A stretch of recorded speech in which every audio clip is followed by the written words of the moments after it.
There's no better teacher than experience, because I think that sticks, that leaves like a trauma scar. And those scars are kind of what make you make different moves. Yeah, and for so, sure. Yeah. Gives you perspective, right? Yeah. You've been out for a while now, but do you think players in any professional sport, do you think they wait till it's too late to start building a life after the league?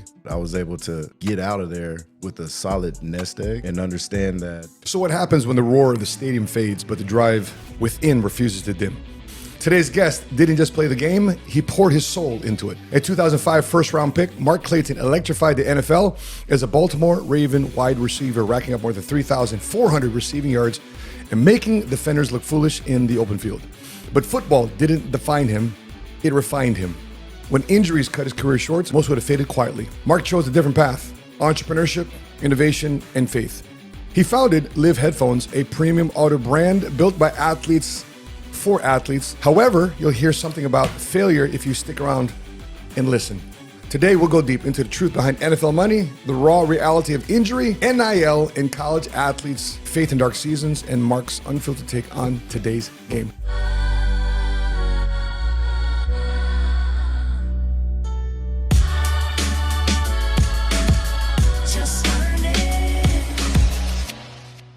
So welcome to the show, Mr. Mark Clayton. Glad to be on the show, sir. God bless you, sir. Appreciate it. I'm glad you're here, man. So thanks for bringing your headphones. Yes. So why the name?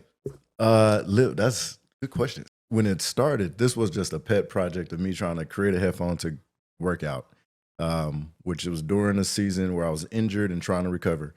But as I went on this journey, I got some prototypes, and I thought, hey, if people were telling me they thought this was a good idea, and maybe you could, build a business around it. And as I was building it, I was like, man, it'd be cool to see like some free runners or some parkour guys do, their flips and all this stuff off the wall with these headphones on. Still on. Like nobody's done that in an over-ear headphone. So I was like, man, let's push the limits. Let's try it. And so was able to connect with the group, which one of the guys is still my friend, Jesse LaFleur. He's dope. But in there was another kid that was my first introduction to the parkour world. And I just had him put him on, and he's doing these passes on the field or whatnot. And after he finished, I was just asking how you feel. Like, you ever thought you could do any of that in the over-ear headphones? He's like, no, not at all. And he was like, man, you know what? It's cool because, I love the sound. And it's like, I can do all this stuff. I'm just flowing and I feel free. Yeah. Like I'm just out here living. And when he said living, I was like, man, just live. Like it just stuck. And so that's where live came from. Because I noticed when we were putting this up here, it's tough. The tensile strength, sturdy, right? Yes, yeah. That's how critical. That's why it stays on your. Exactly. Yeah. I mean, and my headphone experience started with a lot of other guys when Beats hit the market. And not Sony Walkman. I did have a Sony Walkman. You did have a Sony Walkman. But the experience of wearing a headphone in training, wearing a headphone and going out in pregame warmups, that was not a thing until early 2000s. And then, Beats came in and it made it even more of a thing to kind of wear these headphones when you're doing your pregame warmups. That's, ultimately where it started. In having my issues was like, man, I don't understand why they're in a more stable set of headphones that I could put on that's over ears, not in ears, because I wasn't an in ear guy, but that was the over ear that would stay there when I'm doing all this training. Roger that, man. Good. Well, I'm glad we get to see your headphones here. It's going to be sitting here the entire show. And we're going to have some description links here throughout the podcast and inside the description so people can check it out too as well. But you were a first-round pick. So what did that moment mean to you? Mm-hmm. And how quickly did reality hit you once you entered the league?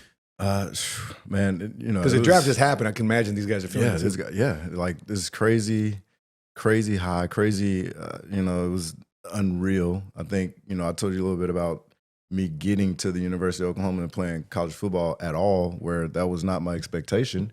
So for that to kind of be in the picture where it was, you could potentially go in the first round, that was like mind blowing. But then to actually get a call from Ozzie Newsome sent me. Like I couldn't believe it. Like I cried like a baby, like a lot of guys. And then, it just became very real. Yeah. And, getting that call and then seeing the commissioner, Tiger Boo, call my name with the 22nd pick of the draft, the Baltimore Ravens select. crazy, man. The house goes crazy, and then they fly us out there the very next day. But it was just so surreal thinking back to man, all the work that was put in, not even knowing that I would be in this position from a 17-year-old kid in Arlington, Texas, at Sam Houston High School to being 22, basically 5 years later, getting drafted in the first round and completely shifting and changing my family's trajectory. Amen, brother. Yep. When here's a counterpoint though. Some say first rounders like you are coddled and entitled, and they get in a situation that underperform. Yep. So was that pressure real that you were the first round pick, and there's a lot of media hype around the first round pick? Hell yeah. Yes, man. I mean, the expectations are high. And there's a level of, we're investing in this guy. So, we want to make sure it's good. Hey, how you feeling? Like, you need anything? How can we help? Like, they want to make sure that investment does well. Like many of us who invest in things that are not necessarily players or athletes. Yeah. But and that as an organization, you spend all off season and prior to that scouting to figure out who's going to be this first pick. Because in that first pick, that's somebody we expect to come in and contribute and help change the dynamic of this team. If we didn't win the Super Bowl last year, to push us towards winning it next year. Yeah. If we did win it, to fit in and take us back there again. Be a part of that. And so the pressure's real, and rightfully so. What did it cause you to do? What did you do, in your opinion, that was different maybe than the second round pick? Because these guys are trying to fight for their name too. The undrafted guy, the seventh round, the sixth round. What did you do differently than all these other guys come out outside of the attention that was on you? Was there something else that you did to set yourself apart? Dude, I mean, they did their homework, and they knew from the University of Oklahoma. Well, not only the guys, the team, they knew what they were getting. Yeah. So my rookie year, Coach Harbaugh, well, not Coach Harbaugh, but Fossil, John Fossil, the special teams coach of Dallas Cowboys now, told me, it was probably week 4 or 5. He said, Mark, you're not going to be able to work that hard all season. Like, what? That don't make sense. I would stay after practice. I would always do extra. I would come in early. I would catch some balls before we had meetings. I would try to do all these little things, and when I'm after practice, I'm running, like I'm getting it, and they're like, bro, you're not going to last the whole season. And in my mind, I'm like, what do you mean? This is normal. But what I don't know is that the NFL hit different, completely different. And sure enough, by the end of the season, we get in. I go in the facility. By the time I left and got home, I was asleep. I would wake up at 2, 3 in the morning and maybe do a little study or whatever, then take a nap and then go into the facility because I was so exhausted from the NFL. Like that season is crazy. Yeah, it's just a whole nother ball game. It's a whole nother dynamic. Because my wife played softball at Pitt, right? And she told me her schedule. Yep. And everybody thinks that student athletes are just you go to college, play football, and you party. But y'all had really You have a really regimented schedule. Your day is planned out, and the Ravens knew what they were getting in me. Therefore, I'm never worried about anybody taking my spot or anything like that. I always worried about, am I putting in enough work? Right. That was my deal. And in college, going in as a freshman, I was 148, 49. I couldn't bench 135. I ran a 4.7, 440. Like Mike Stoops was like, I'm gonna be honest, I didn't even know why we brought you in. Wait, in high school, college? And this is college. College? I was 149, bro. Couldn't bench the bar? 4.74. I couldn't do bar. Coach Hill put 135 on. Yeah. One plate each? One plate. Stuck. Dang. Came, lifted off. He was like, all right, let's go run. Feel like 225. 4.74. Like, man, the thing that allowed me to be good early was my brain and my quickness. I was very sudden. And I knew the off. Like I knew our playbook. I knew all the. I could learn. I was like photographic, so I can learn stuff really fast, which came into play and helped me solidify my position in the NFL and do well early. My first couple of years, I almost had 1,000 yards in my second year. The rookie year was about 600 yards or so. Like it was really good, start to the NFL career. But a lot of that was because of I could retain information. I learned playbooks really fast. Later, what's the difference? Because getting to the pros, everybody's good. Mm-hmm. Everybody's an All-American something, right? Everybody's all conference, right? Yep. What from a physical talent perspective, from a on the field data perspective, stats. Right. What really separates a first rounder from a second rounder or a third rounder, fourth rounder? It's not a lot, to be honest. There are. Is it marketing? There are studs. Not really. I mean, there's athletic ability that absolutely separates ones from twos. But it's like, all right, you may get a one that may be fast, or not as fast. There might be some second round guys that are more athletic than the first round guys at certain similar positions. But at the end of the day, there's like a level of just playing ball and playmaking ability that happens with first rounders, that happens with second rounders, but not at that clip. It's like first rounders consistently win more. Yeah. On top of that, typically their stature on and off the field holds more weight. They're more the leaders. They're more the guys that guys lean on or guys would look up to. There's different characteristics about those first round guys that make them first round guys. And there are some second round guys that can absolutely be first round guys. It's not, it's they not just fell in the picks. draft. It's just how it works out, because those boards is not necessarily based on who really is the best at certain positions. It sometimes is we have a need that we have to meet, and we just can't take this guy. I love to take you, man, but you're the best player on the board. We need a center. Right. Or we need a tackle. We need a tackle. Like, we can't not. And so a lot of that uncontrolled dynamics that play into where people fall from a pick standpoint matter. When you're talking about college mentality, what was your biggest mental shift coming from a college system to the NFL locker room like the Ravens? Obviously, the money is different, For sure. And what today, was your signing bonus? These kids are. So my signing bonus was $940, I think it was. $940,000. $940,000. Wow, first round pick back in 05. Back in 05. Holy moly, these 22. These first round picks bonuses today are in the millions. Yeah, millions, if not deca millions. Millions. Yeah, $940,000. $940,000. A lot of money back in 05. Oh, it is. It is a lot of money back in 05. And so, I mean, the cool, like, as we go through the story, like, I did not sign a second deal. I had to essentially build my life off of that one deal, which I did, fortunately. And it was like, man, God was good in that place with a certain level of fear for my family's history and background. And so when I signed, the first thing I did with that check was I actually just went to a bank and gave it to a teller to deposit, not knowing you can't just do that. It's like, tell us why, Mark. Tell us first, humble beings. Dude, well, they don't have that money over there, and you're not going to take it, as cash. Just so you know. We trying to check cash a check? I tried to cash a check. It was not $140,000. Yeah, I mean, I wouldn't. I didn't know. It was like in Reisterstown, Bank of America, like down the street from training camp. I know my financial advisor then told me, like, no, you have to, put it in, and we're going to wire it and put it in this account. But yeah, that was so my family background. Well, nobody come from money. We didn't know anything about money. I didn't either.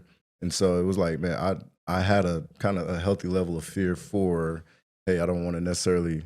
I don't want to lose this. I want this to last, as much as it can. And so with that was seeking, wise counsel and, people outside of me that knew more about money than I did. Wow. Okay.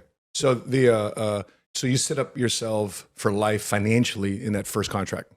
Is that what you first contract? Yeah. I said myself. So it was like that.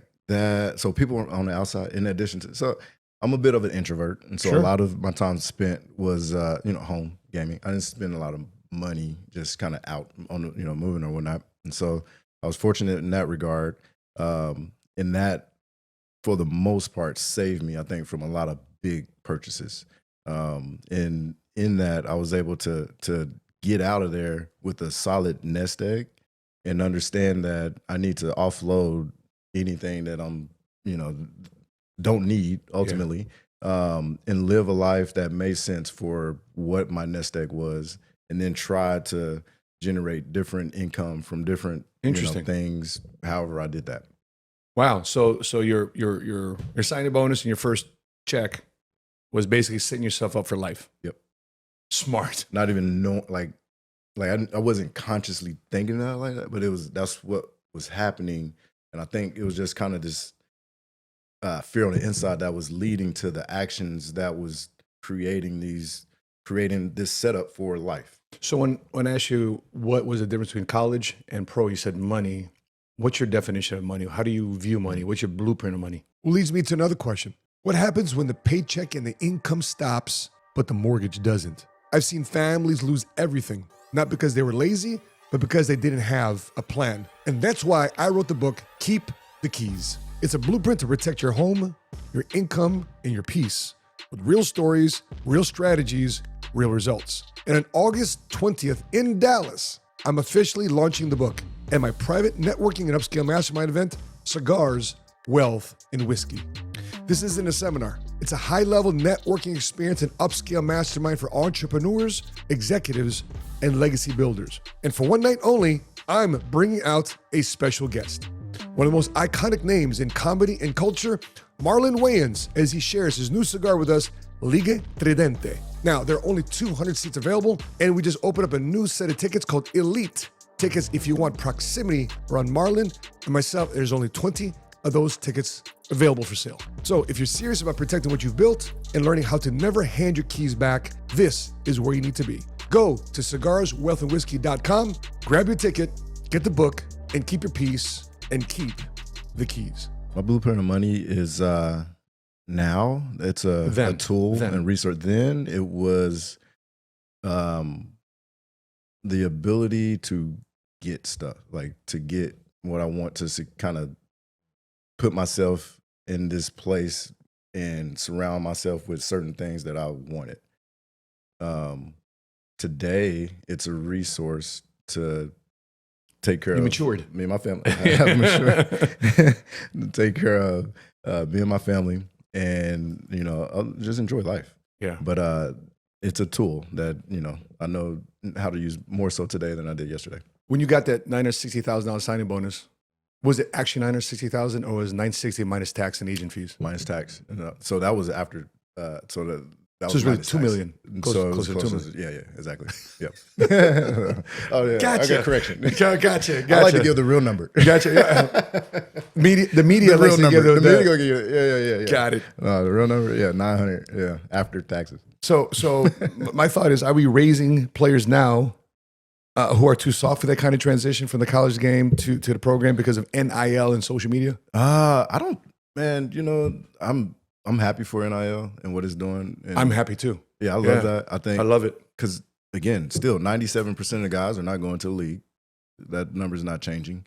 The injuries that happen in college, they're monetized. The injuries that happen in college football, who talks about that? Who talks about post-college injuries? Which I think there's a place for, post-college buckets of money to support players, similar to the NFL, which I'm sure we're going to get to. There isn't none yet. But I think similar to the NFL, those kind of post-college career buckets of money should absolutely be in place that, come out of those checks, out of that shared revenue or whatnot for, the 97% of the guys that are not going on, but they deal with the same, they get banged up, they get the injuries, and they have all, the same concussions and all the stuff that, guys have. Who's that running back from South Carolina? Both of his ACLs were torn. Big boy? Yeah, he got drafted by San Francisco. They took a shot at him. He's a big dude. But yeah, I can't. I just see him running and his knees going this way after the tackle, right? Both knees. Like for example, like that. Yeah. And both knees were operated on. Yep. Both knees, two ACL. Two ACL. And then he's supposed to be a first rounder. Right. I think it was basically a sympathy pick that 49ers picked him up. Yeah. And anyway, after that year, he's like, dude, I can't do it. I can't handle the NFL load. Too much. That's what you're talking about. Injuries. Jason White did the same thing. Yeah, he had back-to-back junior year, sophomore quarterback. Yeah, he got to Tennessee Titans. He retired in training camp. It's too much. Wow. Fortunately, he had a Heisman, but at the end of the day, it's still guys that are in college and I don't know that all guys want to go play pro football, but the guys that do, most don't. And then in the ones that don't, there's still some of the grind that you deal with that because college is now becoming such a cash. I mean, it's always been a cash cow, but for players, I think there should absolutely at someday, be something from the health side. That's a very smart take. Let me talk a little bit more about NFL money. I'm so intrigued of it because Dallas now has become the #1 sports management city in America. So, I got to ask you, bro, you talk about money to get you things, your maturation process. What was the biggest money mistake you made and what did it teach you? I think so. I was going through my first divorce and I purchased a condo and then I purchased a Mercedes, like a custom Mercedes.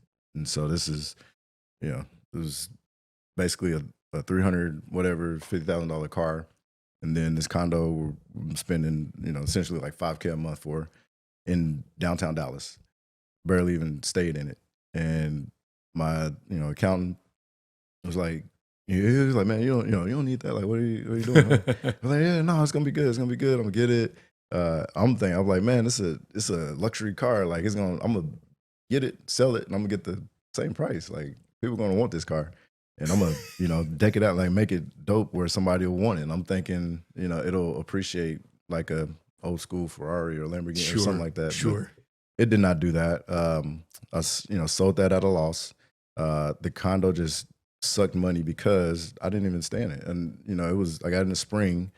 And I had to go back to Baltimore for spring training, which, that was, I was like, I thought I was going to be able to just stay in Dallas, for the whole time. And so I'm like, this is a waste. And I signed the lease and I couldn't get out of the lease. And so I had to cover that whole year lease. And so I was just like. So it was a lease. It wasn't even a purchase. It wasn't even a purchase. Yeah. It was like, dang, looking at the account, like that's tough. And my second wife, God bless her, she's the one who, for the first time, kind of opened my eyes to like, man, you don't even be spending this much money. Like, oh, what are we spending? We'll look at it like, oh, this, $30K a month for what? And we try to figure it out, and there's just so much stuff that was just unnecessary. Yeah. And that was kind of the beginning of me acknowledging the fact that, I don't need to spend like this. This money's not going to always be coming like this. And fortunate enough, this is year 4 at this time. So I was still okay. Yeah. But then it was like, now I'm starting to see more, all right, this needs to last for a while. And I need to figure out what life looks like, outside of here, or if I can make even more money doing what I'm doing, or whatever it is. Yeah. And so that was the beginning of that, which, ultimately kind of led into being an entrepreneur.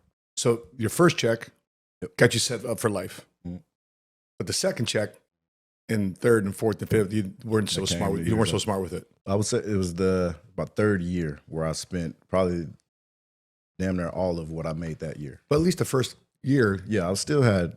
It's atypical of a rookie.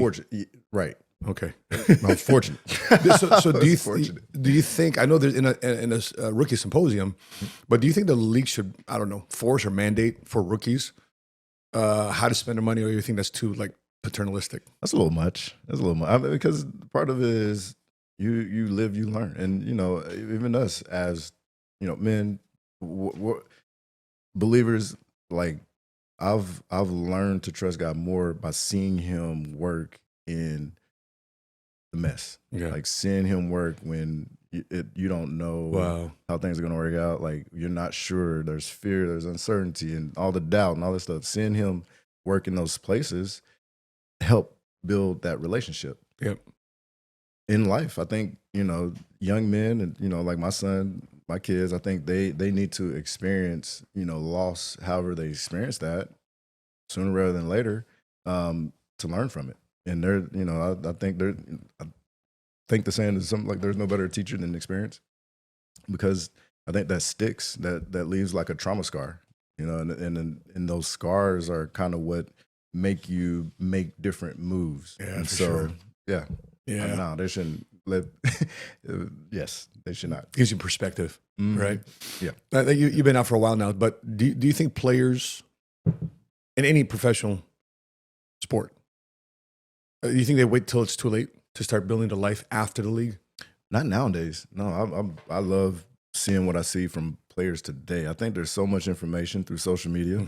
And they're making moves stuff now like while this, they're that they're making moves while they're playing ball. Like more podcast. so. Yeah. Absolutely. More so across the board than any other time that I've, seen. And I'm seeing this personally as a brand, and engaging with athletes and hearing the conversations and going back and forth. Like there's a lot of guys, not even just the A-list guys, but guys that are looking outside of that, whether it's real estate or insurance or starting up their own deal, entrepreneurship. And so, no, I think is these guys today are in a much different space, and it's because of the knowledge, the information that's been shared. It's good. Guys like you and other guys that come before them. Understandable, 100%. You turn pain into purpose with Live and My Christian Tea. So we're talking about the successes. And you mentioned before we start shooting that My Christian Tea was a success, but also a failure. So talk to us about the failure of My Christian Tea. And so that was my first time, essentially my first business. And, I in that space was like, I was not hands-on. And, when I got House Smith in Oklahoma early, I also thought about, in addition to the t-shirt line, was a restaurant. And one of his things was, and this was after I had the t-shirt line, he was like, man, if you're not going to be here every day, don't do it. Restaurant business is so hard. Yeah. Like, you have no idea. He's like, but if you're not going to work it, don't do it. And especially if that's your namesake. Especially, right. Exactly. And so with the t-shirt line, it was just, I'm going to throw money and just expect money to come back without putting work. I'll sign off on designs and all the cool stuff, but running the business, dirty, working the business, the administrative, that was like, I didn't pay attention to it. And so it was essentially a money suck. And, I didn't know anything about, having a strategy, or let's put a marketing plan together. Let's think through why we're doing what we're doing and how we're going to go to market. And who is our target audience? Like I never even considered who the target audience was. Because Christian is just too broad. Yeah, it's just Christian. Simple. Yeah. But it's like, no, it's not just Christian. There's a certain person that like a certain shirt. They're different sex in Christianity that hear certain messages and resonate with them more than others. There's the business aspect to providing a good or service. I hadn't had that at all. And so it was just like, make some shirts. And because my name is Mark Clayton, they're going to buy. Yep. And it did not work like that. Is it fair to say that about any athlete? Say, hey, my namesake is this. I was the big man on campus. I was drafted first, second, third, fourth. I'm an NFL team. People ought to buy my gear, right? My merch, right? You think? Yep. Nope. And that's, learning that too from a bit on the business side beyond that. And, looking at NIL deals, like, is this deal going to affect our top line? Like, is this going to bring revenue? What's our ROI on this individual? Because sometimes just because somebody has a name doesn't mean that they're moving product. And I'm, as I've learned more so the marketing game and, what it is digitally, working with influencers and so on and so forth, is like, just because you have a name doesn't mean you're going to convert. And so I learned that personally, with MCT and I was going to say about, the deal with the marketing. So we shot a deal, and it was with, so we had Michael Irvin, have some shirts on. So cool. Of course, it was going to be like, Money Mike on. Shoot the whole thing. Mike, this is right. You got to get this. And we look up, and my buddy hadn't hit record. Mike like, oh man, and this good catch, Carlos. The fact. Great catch. Oh, it was great takes, great shot. Like, it was all good. The record button is a pretty important thing when shooting content. Fairly important, dude. Gotta hit it. Oh man. So who burned? Who But burned? yeah. It? Just, somebody had to go down for that, right? Yeah, my buddy went down. So did the business. But without that, they didn't keep you from starting Live. So, Right. so now, answer those same questions for Yes.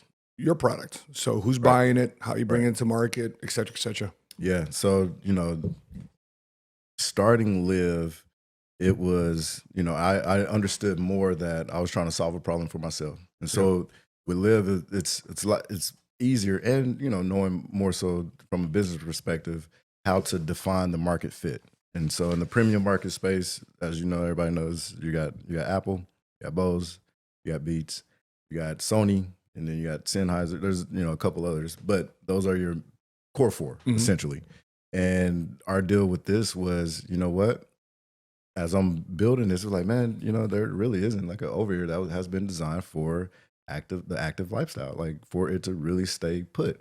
And so it helped make that clearer, where it was like, man, this will be the premium headphone for anybody that goes to the gym, that runs or walks or does anything active in an over-ear headphone. Period. If you do that, we're coming for you. Period.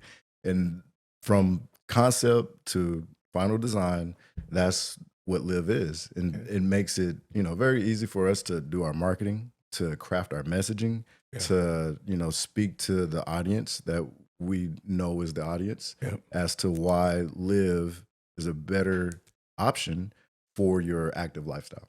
Is Trump tariffs going to affect this?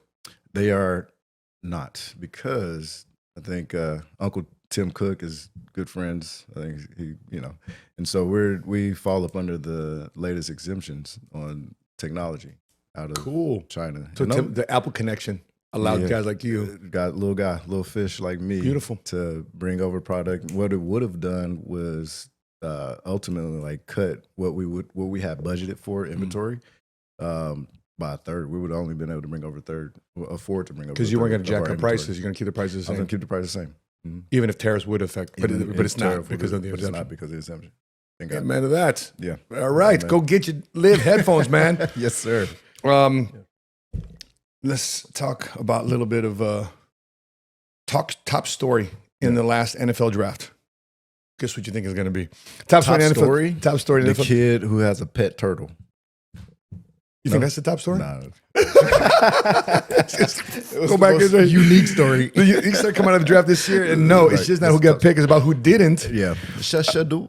That's right. So Shador, he slid in the draft. So what do you think really happened there? Is this bias? Is it media blowback? Is it just business? Man, somebody brought up that tweet at the time that Prime posted about if his son went to Tampa Bay, that we'd have to pull a Eli Manning. And I look at it and I was like, man, I just felt like there was just too much public kind of disrespect to the process. Yeah. It's the NFL. It's real. It's a real job. And I think there's a level of respect that needs to be had to the process, man. And I felt like as a whole, kind of what played out was the level of, man, we're not gonna just deal with all the things that's gonna come, that seems like it's gonna come with a Shador. And I'm looking at him talent wise. I'm like, man, this kid, I can see him in like 1, 2 for sure. Really, from a talent perspective, yeah. He's spinning the ball like legit top 5, top 3 pick. No, not top 5, not top. I wouldn't say like generational. Okay. But I would say quality. Like could he have gone to the Giants at pick number 3, or? I don't see him there. Okay. I saw him like later first round. Okay, late round pick. Yeah, because I feel maybe the like Steelers a little something bit like that. That made sense to me. Like, because they don't have a quarterback. Yeah, and they don't have a quarterback. Yeah.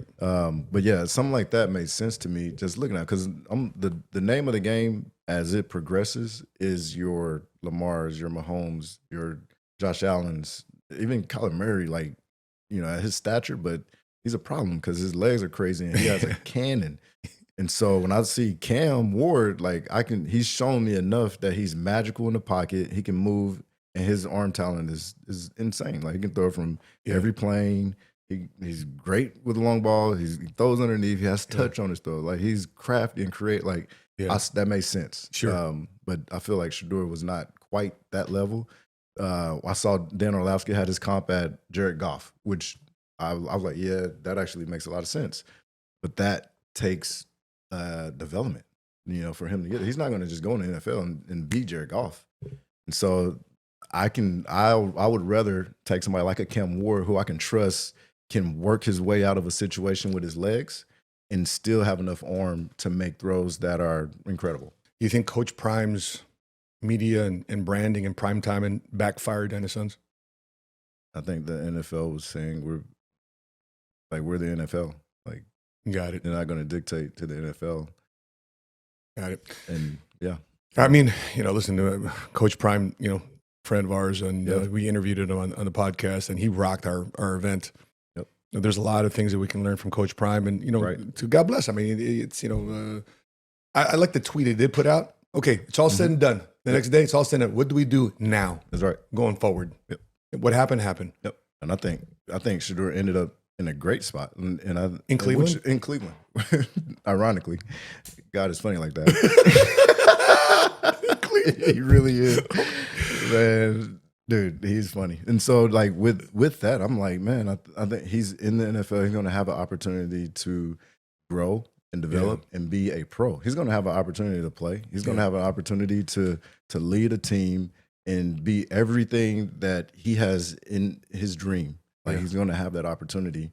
And, my hope is that he absolutely kills it. And it's not that he can't, he's definitely talented enough. So looking forward to seeing how that progresses. When you look at who he got drafted after, Dylan Gabriel, a 5'11" quarterback out of Oregon, from Hawaii, Oregon, got drafted. Former Sooner. Is he a former? Really? He's a former Sooner. Before he went to Oregon? Yeah. Wow. Yep. With Jeff Levy, he came over. What was it? UCF, I think it was, where he was at. And then he came to Oklahoma. Had a great year. We had the year where we beat Texas, which saved our year, or made our year, I suppose.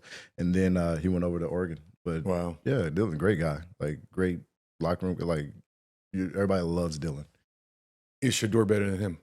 I would say they actually got two quarterbacks that are pretty close. So Shador, I think Dylan can really spin it. Like and it's going to be. I'm looking forward to that battle in camp, actually, because they draft two quarterbacks. Like who does that? Solid college quarterback. Yeah. Who does that? Like, and I'm looking forward to that battle. But I could also see Dylan Gabriel, Dylan in the NFL, similar to a Tua or Drew Brees. So around with the right with. Yeah, I got you. So he's going to probably leave his current team and go to another team, then shine. He could potentially, but I think he has that upside. He has that potential. He's heady. He understands the game, but he's a grinder. And I think just seeing his arm talent with the right coach and with the right development, I think he has an opportunity to do something special in the league. Something that's close to your heart, which is faith, and how it's shaping a lot of players today. I love seeing this resurgence of faith with players not being shamed by it. Yeah. So Green Bay Packers wide receiver Matthew Golden, he's a Texas guy, right? He is. Yep. That's all I love. I love receivers. But he's a receiver. It doesn't matter. Like I love receivers. Yeah. I like him too. His journey to the league was only possible because of his faith. Quote unquote, he definitely helped me get here. So my question to you is, how does faith play a role in your career, in your daily life, especially when it comes to injury and post-career transition and what you're doing right now in business? Dude, it is everything. Faith, it ultimately takes the pressure off of the need or feeling like I have to prove, or I have to be successful, or I have to do any of those things. Because, when you understand that your Creator loves you through Jesus' sacrifice, and that there's nothing that you can do to change that, it brings a peace and a grounding to the soul that allows you to move on earth with love and grace. And so as you engage with people and, build businesses or, hang out, have a good time or whatever that is, I get to just enjoy people for who they are, because I know that as a sinner, I've been loved unconditionally. And I've been loved so much so that God was willing to come and sacrifice his life for me. And when I think about that, like me,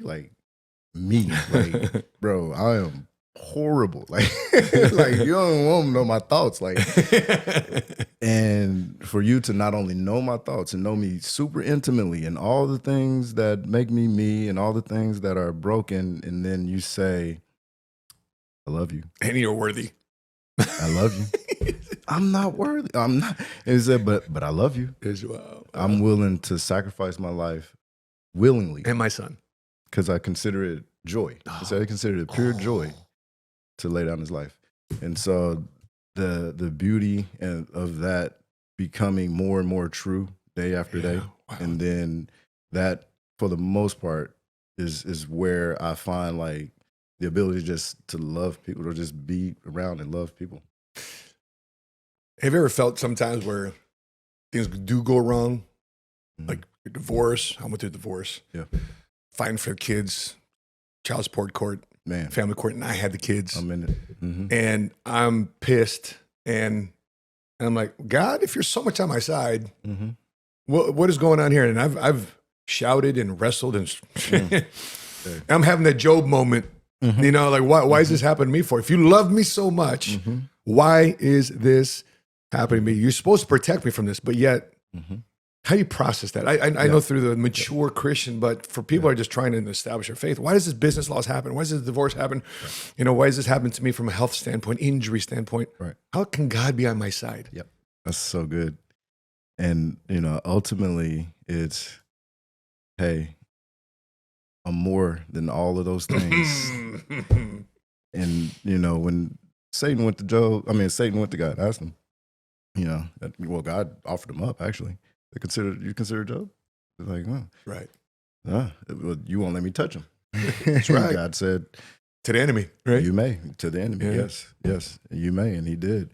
And I look at that story and it's just like, wow, that was when obviously God saw as his child. Like, he loved Job. And it was like bringing to this realization that I am enough. It's all you need. Yeah. Believe that. Like, it's hard to believe. That's why faith is a gift. Yeah. Right? And as he gives us that and we grow in that, we learn more and more that I can trust that all the things that are on this side of eternity are less than him. And I can love them more because I'm not trying to put them in his place. And so the love that he gives me, the grace that he gives me, I can now freely give, and for the most part, not expect. Now I'm a human being, so I have expectations, but from thematically, in my head, from the top down cerebral, I know that God's going to supply my need. Yeah. And so when something fails or something doesn't go my way, his communication to me is simply, I'm there with you. Yeah. Like, you may lose this and you may lose that. You may lose everything. Yeah. But I'm with you. It's so hard. I know. It's easy for us to say about. But it's, yes. But when you're in the moments, we have to remind ourselves of that. And I've gotten that muscle strengthened in my life. And having people around us, though. Yeah. Like, because Job's friends support played fellowship. a big role in kind of how Job went through. And they came in with the question, like, oh, what you do? Like, no, man, you need friends that are going to remind you of God's love and grace towards you. Yeah. Especially in the dark seasons. And if there's a lesson I've taken away from Job in that book, I suggest everybody to read Job. You're going through tough times, read Job. Everything was going right in his life. The next thing you know, God and the enemy are having a conversation. I got a guy for you to test. Yeah. Right? And then all these things happen to him. Yep. Takes away his family, bro. Yeah, I can't imagine. I Right? can't imagine. But throughout all that, all the challenges, boils on his body, and even he's complaining. Even he's yelling at God. And God says, who are you? Yeah, where were you at? When I created the earth and the I heavens. hung the sun and the star. Like, where were you? And then through that faith, not only did he restore him, but he restored him with things better than we originally had. Tenfold. Psalm 23. Let's go, baby. So shout out to Matthew Golden. Continue to give God the glory in showing where your blessings come from, brother. Speaking of that, I mean, even David Pollock, he released a book called the Won't Quit Kid, inspired by his own personal faith journey. Yeah, I right? have to get that. Yeah, Pollock came in. Yeah, when I didn't, he had the neck injury.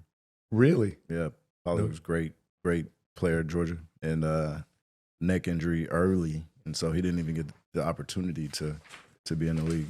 So it's a children's book, which is pretty interesting. It's nice. a children's book, and do you think the athletes today are using their voice to connect with the youth, just not financially or fame wise, but also spiritually?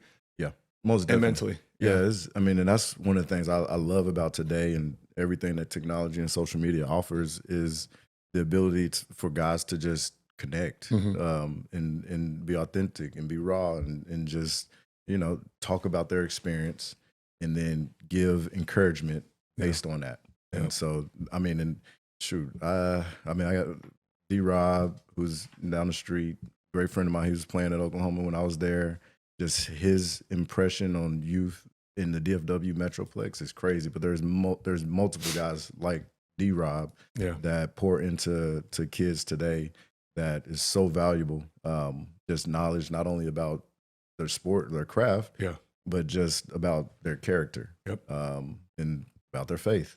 And this is so critical, and it's there, which is great. So talking about NFL being not for long, Jaguars, who signed Gabe Davis 14 months ago to a 3-year, $39 million contract, and they just released him. Man, talking about how fast things can change. So what goes through a player's mind, Mark, when you make this big money contract? This team wants me, they're throwing cash at me, and then it's really a short stay. Yeah. So I don't know. So how does a player deal with that mentally, and also the financial whiplash? Because once you're cut, you're cut. Yeah.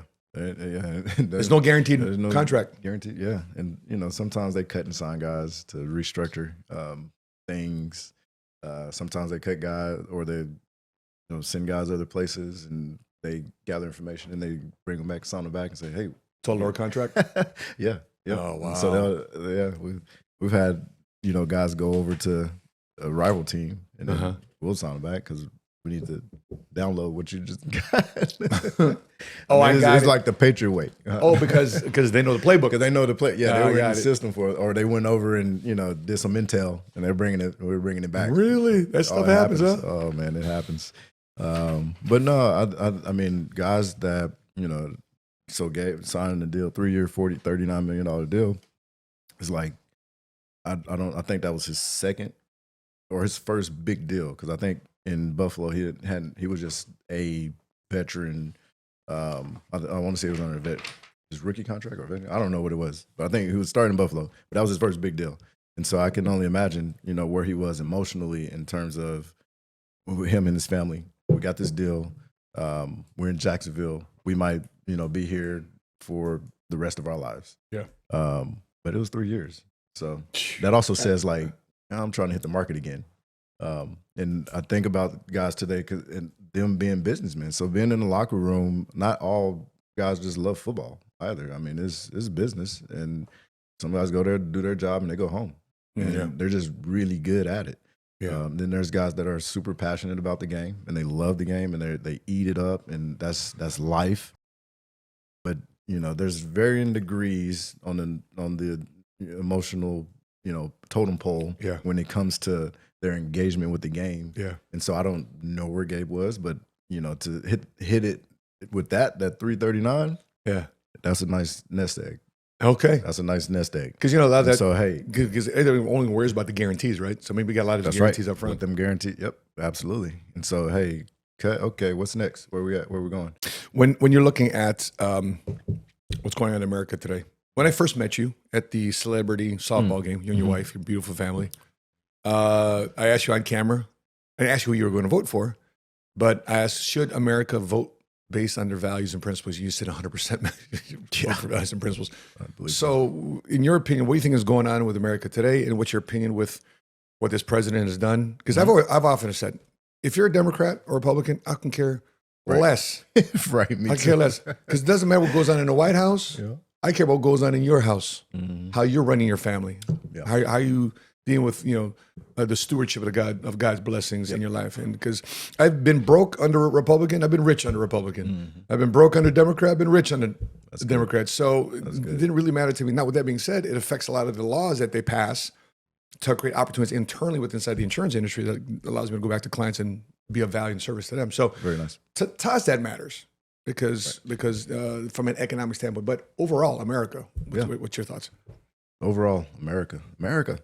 I mean, I think we're in a place where it feels like we're kind of getting to where we kind of had that bravado, again. I feel like America was very proud. A lot of pride went into just what we had as a military in terms of protecting home, making home, what it was, and making sure we were the richest country on the planet. I think that's still the case, and I think it will continue to be the case, especially with what's going on. And I didn't even realize what was happening from a tariff standpoint with other countries. Yeah, I didn't even realize that we were fitting so many bills. Because we buy shit. Outside of America buys a lot of things, man. And it was like, dang, like we've spent that much, and then how we get taxed. We get taxed on things that we got taxed on, like tax on the tax. And it's like, man, if the idea that America can kind of get to this place where we're taking care of Americans in a way that, hey, there's jobs, you're going to make your money. And we're not going to tax you. We'll tax you on stuff that you spend on. I'm with that. Like, I'm with that. If we can leverage our power, and so I've been to Africa a couple times. Really, which countries? And so we went South Africa. We were in Cape Town and Johannesburg, but nice. in between, and then we went up in Kampala. In Adiak, Uganda. Nice. But being south to north. So we're north and we were south. We was on the kind of border of Sudan, I think it is, with Adiak. It's like right there. But just in that engagement, a lot of the kids would be like, "What is America like? Like, what's it like?" And I think that was huge because we're in a place that people only aspire to get to America, be and know like what America's like. Yeah. And I think from top down, but from a business perspective to a family perspective, continuing to protect that, make sure our businesses are strong, very strong, some of the most powerful businesses in the world, making sure our family, our home is considered from the administration, not only from a financial standpoint, but from a lawmaking standpoint, education piece. I feel like these things with the shift in tariff is going to help all of that from top to bottom. And it was like, man, America's great, and I think it's actually going to get better. And so, looking at what we spent, what I've spent, like with China, like going back and forth. I'm like, man, if we can level this playing field from a tariff perspective, I think that'd be incredible. Yeah, and I think we're heading in that direction. So I'm looking forward to that. But just overall, I think America's in a good position to kind of claim back its strength and dominance with other countries. Do you think that where the NFL had been during the George Floyd time frame where the NFL was being very politicized, a lot of things were going on there too as well, anti-Trump this or vaccine this, whatever the case may be. You think there's you think there's space for that, or should that be space in the NFL to even express your political views? Is that the platform for it though? No, I think the NFL as a business determines that. I think I think living in America is a free country, and you should be able to say what you believe, what you think, what your opinion is. Like, say that. I think that is a great thing. But I think, as a business, a business owner, you can set the tone and determine like, this is a place of work, and we're here to make and build the best headphone in the country. Yep. And deliver a product that helps our customers be great. Well, the draft, speaking of politics, the draft is going to be officially held in Washington, D.C. That's going to be wild. They said they're expecting somewhere around a million next year. A million fans. Yeah. In D.C. It was 600,000 this past year. In Green Bay. That's amazing. And Green Bay was crapping on it, and the Chicago Bears. The whole time. They were. I would too, man. If it was held in Chicago, booing every time Green Bay. Yep. It was held in Chicago at one point, I think it was 15, 16, somewhere in there, 13, 14, 15. Yep. Here's a thought for you. When you travel and you got a perspective on how people think that America is, how great America is, but you have people in America that's shitting on what America is. How do you feel that as an entrepreneur, as a player that played in the league that gave you the American dream that had come alive? How do you feel about that? And you went to college too. I'm like, man, you don't know how good you got it. Like, you need to get out of this country and go see the world. Just go visit, go see the world. Like, and your appreciation for where we are will grow tremendously. Where would you send them first? Give me a top 3. What other countries should I'll people send go them to Adiak, Uganda. For sure, Adiak. That is like, it's still like, using your own poo-poo for soil. And they're still using, the stars and the moon and like to tell time. Wow. And form for the seasons. Like, it is incredible. And I'm like, I was blown away just with, where they were from kind of nomadic kind of, still vibe still. And so, that would be first. Then I would say India, and then China, mainland China and India. And then why India and why China? China, communist country. Just to kind of, you can see how those walls are up, and it is not a free country. But everything's probably taken care of. The country's got you, though. The country got, but you can't just say what you want to say. You can't just say what you feel. Or North Korea, we can do that too. Like, even music. Try to say what you feel. Like, even music, like, they're stealing violins, they're stealing those type of things, they're stealing instruments you couldn't even play. And shut down the internet, to regulate the internet. Regulate the internet. Yep. It's different. It's way different, man. And I so to that individual that just craps on America, you have a right to crap on America, but like, you don't know how good you got it.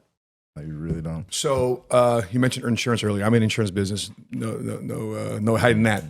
Right. When it comes to financial literacy around insurance, what has been some myths and misconceptions that professional athletes may have with insurance that they need to know about? Kind of like it's a waste of money, almost. You put money, you don't think you're getting the returns that you would get in another place, and you also think you're invincible. Like, I ain't dying. Like, I'm gonna get hurt. Insurance. What are the insurance for? But I think learning more so that insurance is more than that, and then how that fits into a portfolio, especially from a wealth preservation standpoint. And then, the living benefits that come with it. A lot of people, I don't think, really understand or know that. And so there's I think a big education piece that should take place, which I think you do a great job. And so it's like, guys are educated in terms of, let's work on and do other things to continue to generate revenue outside of football.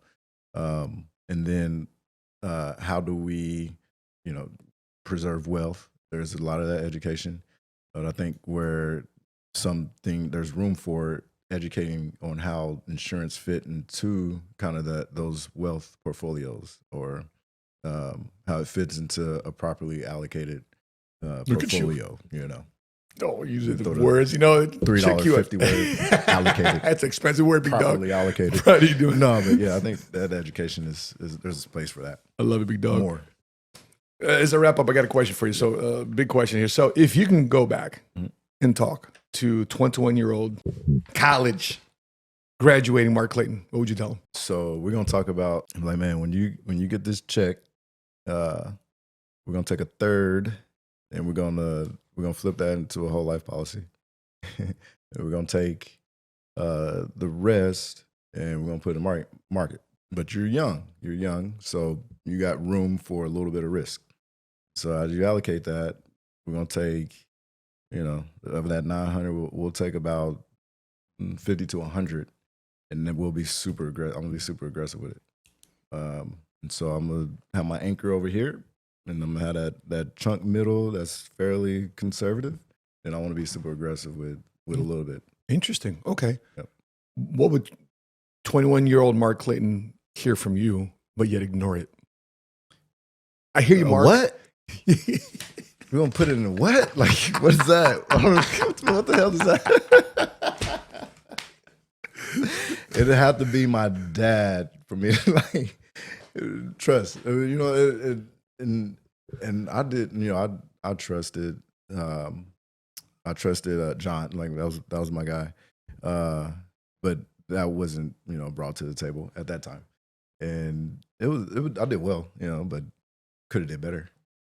Interesting. And I just think there is the place for a 21, 22-year-old guy or girl to build out a portfolio that not only is cash flowing, but also set up to where you really don't have to worry about anything. Mm-hmm. And I didn't like the ability to take loans against your money and not touching your money was foreign. That's super foreign. Earlier to talk about that stuff was like, I don't even know what that is, but now, and then another layer on it is like, man, loans is the key to essentially getting away from taxes and living your life. That's right. And so it was like, those things are the things that I would bring to the table. What a great answer to those questions. Last but not least, I wrote a book called Faith Made Millionaire, because oftentimes people think that being faithful or being in fellowship with Christ, fellowship with your church, that being a millionaire or having ambition is a bad thing, even though the biggest thing the church needs is money. The irony behind it, right? That's the biggest business on the planet too, just so you know. If more people in the church were giving money, Marvin Sapp went in and told people to lock the doors until we raised $40,000. You know what I mean? I tell you.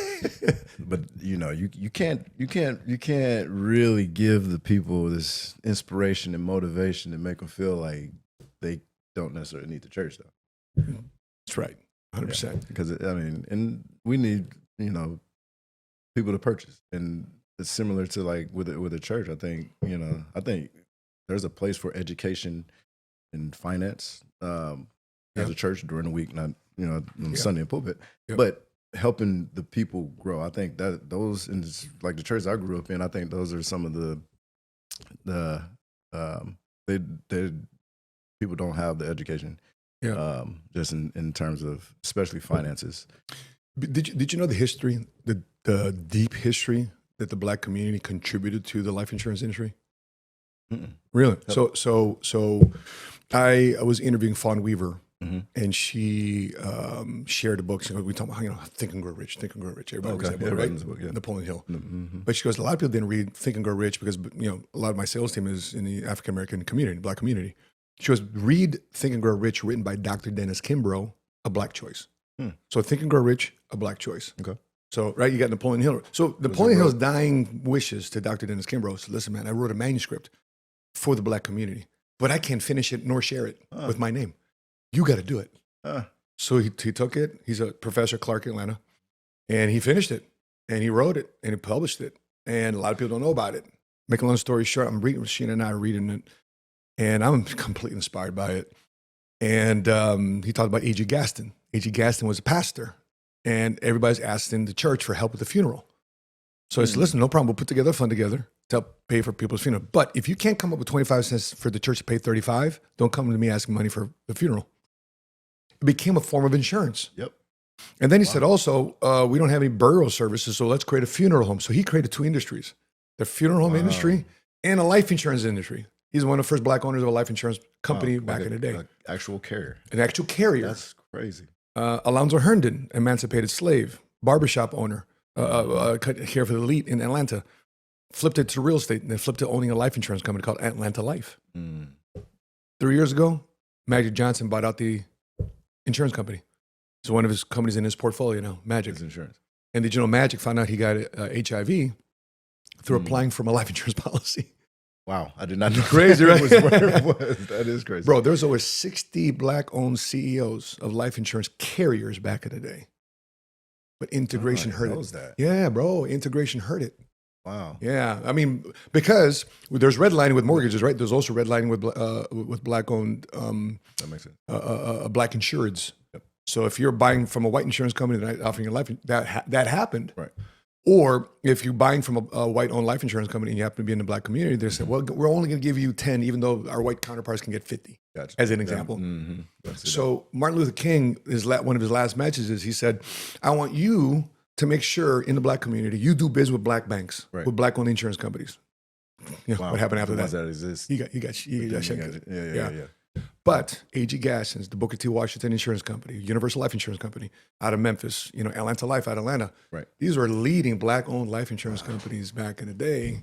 That are not here today. today. There's only one or two companies today. It's Atlanta Life, and the other one is Equitrust. Equitrust now is owned by Magic. Oh, that's the one he took. So he owns two insurance companies. Wow. Magic. But only one. Wow. Yeah, only one CEO. Only one. Yeah. And so, yeah, that's it. So and I'm thinking about back in the day too as well. If I was a black insurance agent and I'm trying to sell a policy and I couldn't do it at a diner, I couldn't do it at the coffee shop, I couldn't do it because they wouldn't let me. They would not letting you in. No. Yeah. So think about, and then they still created successful insurance companies back in the day.